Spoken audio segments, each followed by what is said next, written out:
Bienvenue dans Naturellement là, le podcast qui explore l'intuition. Je suis Marika, coach de vie intuitive et j'accompagne celles et ceux en quête d'évolution. À chaque épisode, je partage mes explorations intuitives, des échanges croisés et des ponts parfois surprenants avec la science. Ici, on plonge en douceur dans ce qui est souvent jugé ou méconnu et est pourtant naturellement présent en chacun de nous. Bienvenue dans Naturellement là, saison 2, dédiée au scan bioénergétique. Aujourd'hui, je vais vous expliquer ce que c'est au niveau de la lecture énergétique à distance, en tout cas, quelle est la différence avec un soin énergétique, parce que clairement, il y a une différence, et comment peut-elle fonctionner selon des approches spirituelles, quantiques et scientifiques. Alors déjà, on va défraîchir un peu. On va confronter la lecture énergétique aux soins énergétiques. La lecture énergétique, comme le scan bioénergétique, consiste à capter et traduire des informations qui sont présentes dans l'énergie. On peut aussi dire d'ailleurs dans le champ énergétique, peut-être ça, vous avez déjà entendu parler de ce terme-là, le champ énergétique d'une personne, et tout cela à distance. On peut capter des tensions, des blocages, des ressources, et puis même aussi des potentiels de la personne. Ça peut être une lecture sur une personne, ou ça peut être aussi une lecture sur un lieu, et puis même aussi sur des animaux ou autres. Ce n'est pas un soin énergétique. Il n'y a pas d'intention de guérison et puis il n'y a pas d'influence énergétique. Vraiment, cette approche, ça reste comme une observation consciente ou aussi on peut le voir comme un éclairage possible sur ce que vit la personne ou l'être vivant qu'on a en face de nous. Un soin, en revanche, vise plutôt à soutenir une réharmonisation énergétique. Vraiment, cette idée de guérir. Alors que la lecture, c'est vraiment, on le voit comme ça, un outil de perception et de guidance. Et c'est pas une prescription ou une intervention énergétique particulière. Comment peut-on lire l'énergie à distance? Il y a plusieurs approches spirituelles, quantiques et scientifiques qu'on verra dans cet épisode. Démarrons déjà par l'approche scientifique. Sur le plan spirituel, la lecture énergétique à distance repose sur une idée assez simple, c'est que le praticien, et puis j'aime bien ce terme, se branche au champ énergétique de la personne, elle se connecte, elle se branche à son champ énergétique. Comme si, au-delà de l'espace physique, nous étions tous reliés par un plan subtil. Dans cette connexion, il devient possible de percevoir des signaux, des images aussi, des ressentis corporels, des émotions. Bref, on peut capter des indications précieuses sur ce que vit la personne en face ou à distance, je veux dire à distance. Certains parlent de corps énergétiques interconnectés, il y a cette idée-là, ou aussi d'autres plans de conscience partagés. Cette vision, ça met en avant l'idée que l'espace ou la distance n'ont pas d'importance. C'est vraiment l'idée que l'énergie circule et que l'information se transmet, qu'on soit à 1 mètre ou à 1000 kilomètres au final. En physique quantique, on va voir qu'il existe un phénomène qui est appelé, attention au terme, intrication quantique. Intrication quantique, qu'est-ce que c'est? C'est deux particules qui sont mêlées et en fait, malgré la distance, qui restent liées. Donc, quand l'état de l'une influence, quand l'état de l'une, enfin comment dire, l'état de l'une influence, voilà, instantanément l'état de l'autre. Et ça, peu importe la distance. Ça peut aussi s'appeler cette intrication quantique la non-localité. Peut-être que ça, vous l'avez plutôt entendu.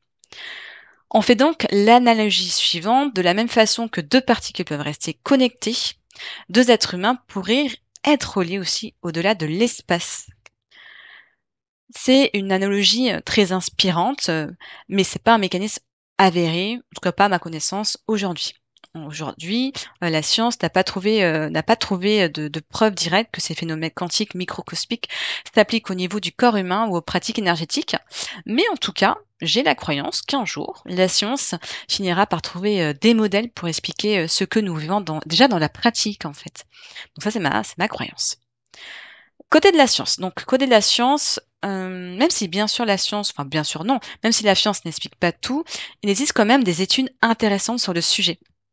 J'en ai trouvé deux que j'aimerais vous partager. La première, c'est une qui a été publiée en 2000 dans, attention à mon accent, le Journal of Alternative and Complementary Medicine, qui a analysé plusieurs essais cliniques, dont sur la prière, le Reiki, puis d'autres pratiques énergétiques à distance.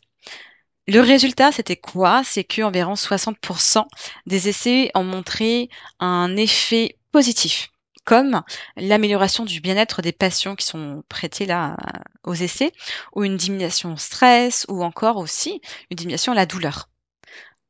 Et il y a une autre aussi étude, que j'ai trouvée, je trouve, intéressante, c'est, les recherches qui ont été menées par la Society for Psychical Research en 1882 et 1895 et au XXe siècle. Et ces recherches se sont intéressées aux perceptions extrasensorielles et aux effets de la vision à distance. Donc le fait de voir, le terme se dit facilement, on comprend, on voit à distance, qu'importe que la personne soit juste à côté, collée ou plus loin. Résultat, c'est que 40 à 45 étaient de bons résultats. Ces résultats, donc ça dépasse de 15 à 20 ce que la chance seule aurait permis. Donc ça, c'est juste quand même assez incroyable.